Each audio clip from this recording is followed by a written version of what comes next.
Hello, listeners. Welcome to the brand new episode of RawBotics. We have with us today Mr. Adityanag, co-founder and chief business officer at Mowito, a company at the forefront of vision picking solutions. Adityanag has a strong foundation in computer science engineering and brings a wealth of experience and expertise in the diverse fields of hardware engineering. Welcome to our podcast, Aditya. Happy to be here, Satish. So, Aditya, you're a software engineer by trade, and we usually see that it is mechanical engineers or electrical engineers or civil engineers who get into software. But in your case, a software engineer went into hardware. Yeah. So could you share with our listeners how did this happen? Yeah. So I was working at Sensara Technologies, another Bangalore-based startup, which was into TV and media space, and we were building accessories to enhance the TV viewing experience. Mm-hmm. And we had built TV guides which you could load on a mobile and figure out what's playing in which channel. Okay. And then switch your channel with your TV. Okay. But what we heard from users is we need a way to switch the channel right from the remote. And that's when we started our hardware journey on how do we build these accessories for a mobile phone that can let you switch a channel with the TV without having to reach for your TV or set-top box remote. And with that journey, we built 5 different products over 5 years, worked with the likes of Xiaomi, Airtel, Panasonic, everybody, and sold over 500,000 pieces of our hardware. And that's how I got initiated into the hardware world, so to speak. Okay, that's an interesting journey. Yeah. And from that hardware to vision picking. Yeah. And Mowito, how did that happen? So it was with 2020 when I met Guru. Again, So this was the time of COVID. yes, it was the time of COVID, and there was an article, one of the leading publications, about what Guru was doing. Guru had studied, worked in the US, come back to India. So he was building navigation software for AMRs. And I read the article, and I just, out of the blue, reached out to him. We started chatting over a few months. I felt I should be a part of that. And that's how we got together and we started Mowito. So that was how it happened. And once I was a part of Mowito, we started visiting multiple warehouses in all of the different segments. It could be like grocery, it could be fashion, it could be jewelry. We visited over 20 different warehouses of every kind. And what we realized is picking was very repetitive in every kind of warehouse. Main actions, one was walking around the warehouse and one was actually reaching to the item and grabbing it from the shelf. But what we also realized at the same time is picking is still nascent. Yes, there have been a few companies like Ovariant and Robotics who have started to work very seriously on picking. But considering AI itself was not very, very forward as a technology, we believed it was still early days for picking in general. And that's how we got into vision-based picking. We saw that opportunity. So very courageous of you to reach out to someone after reading about there in the newspaper. Not everyone does it, but there. You definitely require a very different type of courage and a bit of audacity to start your own company. Yeah. You know, I'm mildly surprised at how well it all worked out. Yeah, but it's great that it all worked out. So coming back to the warehouse, very rightly said, like in warehouse, there are a lot of repetitive jobs. There are dirty, detailed jobs which you need to automate. Yeah. And there's a lot of companies, including Addverb, which is doing automation. Yes. Now, there have already been picking robots, if I could say. But yeah, there has been an articulated robot which does heavy pallet loading. Yeah. It's also used in welding. Then there is a picking robot like a SCARA robot, which does a pick and place operation. Yes. So, if you would share with our listeners, how does vision change these picking operations and where do you come into the picture? Yes. So, manufacturing industry has been using robotic arms for a very long time now. Yeah, especially automobile. Yes, exactly. So if you look at Maruti's assembly line, give you a whole bunch of robots. But most of it so far has been programs who work on exact points of point A to point B kind of actions. And there was no intelligence built into that. It was just being used as a hardware tool which would just move from one point to another, did a small win, came back to the same point before.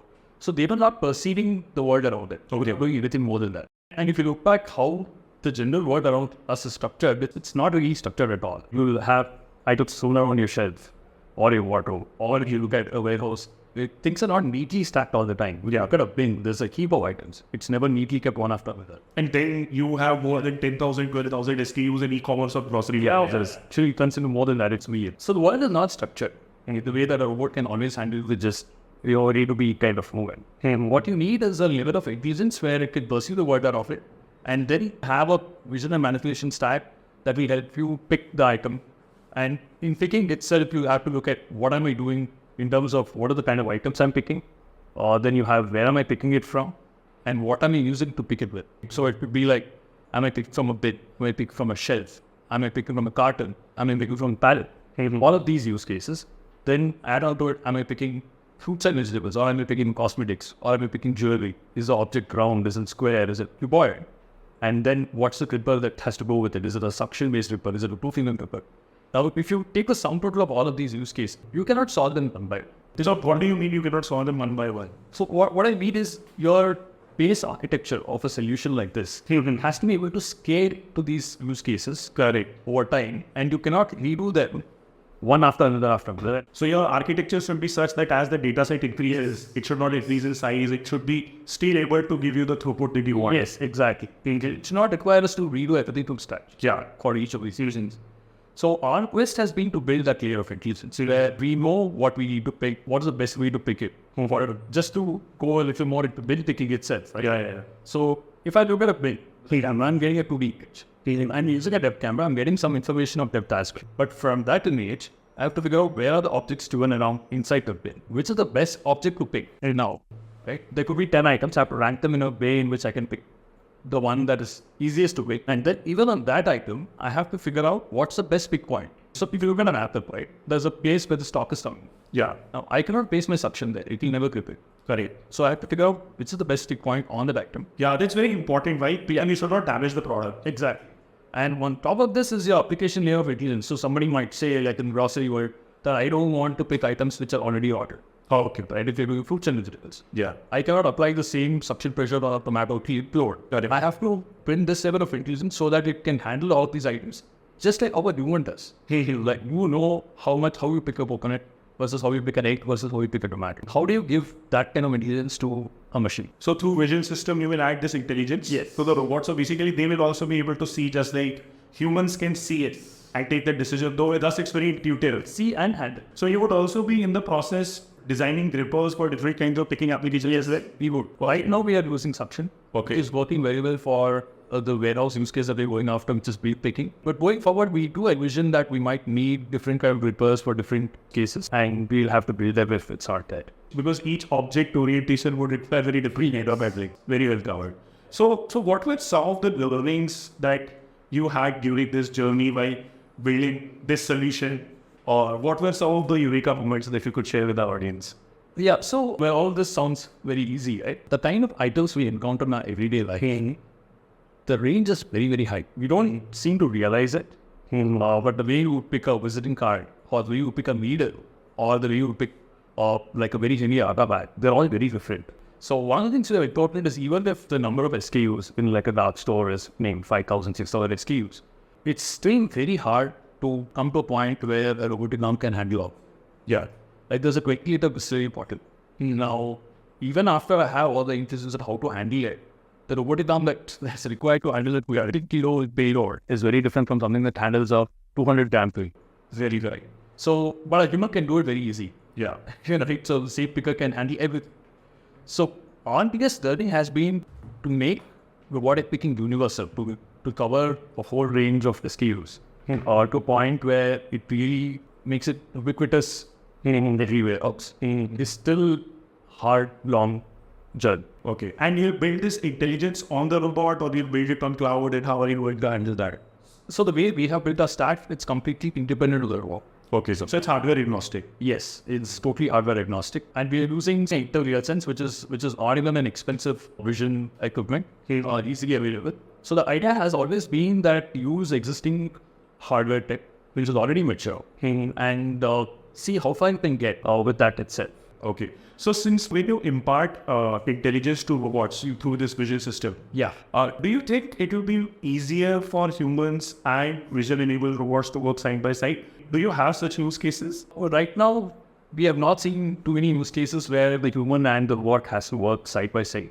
But I do envision that with robots coming along and becoming more affordable. So robots will be collaborative robots? Yes, collaborative robots. We can have them work alongside Google. In cosmetics, for example, you're doing packaging. Yeah. So a person can make a box and the robot would drop by to it. And so it's kind of improving the throughput and reducing the workload on the person. Yeah. So these are use cases that can be tapped into as we proceed. Because still making a box is maybe a relatively harder for a robot. Yeah, because there is more dexterity. Yes. So we tap to the human, but have the robot drop items into the box, which then gets packed and sent to conveyor. So those use cases definitely will be explored. Yeah, you did mention that a lot of products are already there from point A to point B moving, but picking is probably that frontier which will require more innovation. Yes. Because today that is the more manpower intensive process at warehouses. Yeah. So yeah, the kind of experience and expertise that you gain in developing a visual solution, I would say, Correct. For making robots intelligent. What are the kind of products that you would like to develop in future, or what is the kind of roadmap that you feel you would like to follow for future? So I think the key is how quickly a robot can learn. Right? The holy grail here is, I am doing an action. Okay, there's a camera here, and it's already learning and telling a robot how to do the same thing. Yeah. If we can get there, then things will be super fast in how quickly we can deploy these solutions. Because we do believe that the hardware costs will keep coming down. Okay, over time, over more usage of robotic arms, the costs will kind of that will all come down. But having to train them for everything which takes months is a low. So how do you quickly enable them with this intelligence that a human did an action, can you just duplicate that action? That is where I believe our R&D will be. Okay, that will be interesting. Yeah. So we have a lot of listeners who come from different engineering colleges. Yeah. And this is a field where a lot of students are looking to do some work and do some projects. Yes. So since you worked extensively on vision, if somebody wants to do a project or if somebody wants to learn how to go about this field, what would be some of the hacks that you would like to share with them? So most of the graduates that we talk to these days, they're already doing a lot of projects. Yes.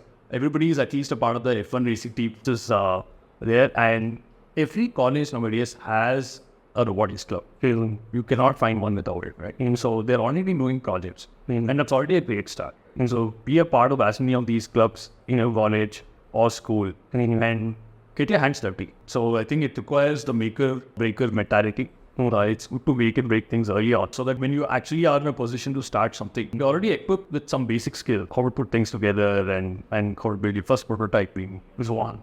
So as far as skill set goes, people have started programming in school. Yeah, very true. So, but I think what we need to encourage more is the maker side. Once we have people trying to build things, right, and even if without the worry of what if it doesn't work, I guess we focus a long way. We'll see a lot more companies attempting these kind of problems. Very true. So for all the entrepreneurs out there, if you would like to share some learnings based on your journey, and if somebody wants to start a robotic company, what would some of those learnings be? Patience. Plus patience. I think it's a much longer journey than a lot of other startup areas, I feel. Primarily because it's very cross-sectional. You have to bring mechanical engineering, you have to bring electrical engineering, you have to bring software. So you have to put all the pieces of the puzzle, and that takes time. So that is point number one. On product, and this has always been my maybe quirk, you could say, if you can put your product in the back of your car and demonstrate it to a customer, it's a great thing. So I don't know if our product qualifies for that, but if you're making, let's say, a floor cleaning solution, maybe you can just put it in the back of the car and demonstrate. I guess demonstrability or ease of demonstrability plays a huge role cracking those early deals. Yeah, and getting a nod from your customer rather than having to bring him over to your place and demonstrate. Other thing was integration. So aren't dependent on some of the system being there. Yeah, you have to integrate very deeply with some software stack you're using. This kind of adds friction to the whole thing side. That's one thing I've done. And as far as skill set goes, you have to get the best of engineers and look for people who have built things. So that was very interesting. Yeah. So to conclude it on a lighter note, as I've understood with your vision system, the robot gets sort of the eyes and then is able to see the surroundings, right? Yeah. So can we expect with your intelligence, these robots can help pick partners for humans someday? I think that's a job best left to humans at present. I don't want to run the risk. But today that job is also being done by dating sites. So robots but it's not without human validation. It still takes you to a date, but not beyond that. Right. I think we should leave it at that for now. And probably solve problems with factories and warehouses. Yes, exactly. Yeah, where nobody's cussing for the rest of their lives. Very true. Thank you, Aditya. Thank you for your time. It was really a fun interaction with you. Yes. Thank you so much for having me here. Thank you. Yeah. So listeners, I hope you enjoyed this episode as much as I did.